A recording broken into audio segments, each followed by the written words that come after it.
நம்ம இன்சுலினோட அளவு நம்ம குறைக்கணும்னா ஃபஸ்ட்டு வந்து மாவு பொருளை வந்து குறைக்கணும். முக்கியமாக சப்பாத்தி.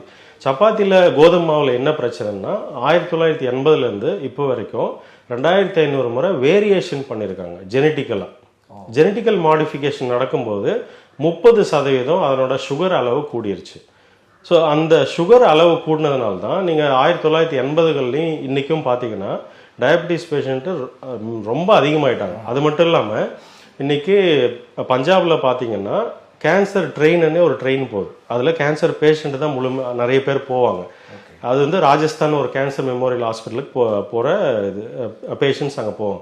ஸோ இந்த அளவுக்கு பஞ்சாப்லேயும் ஹரியானா தான் வேர்ல்டோட கேன்சர் கேபிட்டல் அப்படின்னு சொல்லுவாங்க.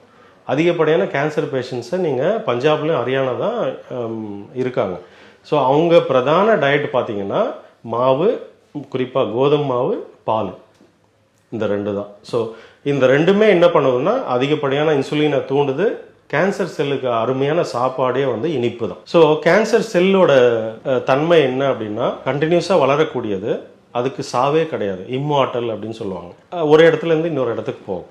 இது எல்லாமே பார்த்தீங்கன்னா ஒரு செல் உயிரினம் கேள்விப்பட்டிருக்கீங்களா? அமீபா, அதுதான் ஃபஸ்ட்டு உருவான ஒரு விஷயம். அந்த அமீபா ஒரு செல் உயிரினத்தோட தன்மை அத்தனையும் இதுக்கு இருக்கும் கேன்சர் செல்லுக்கு.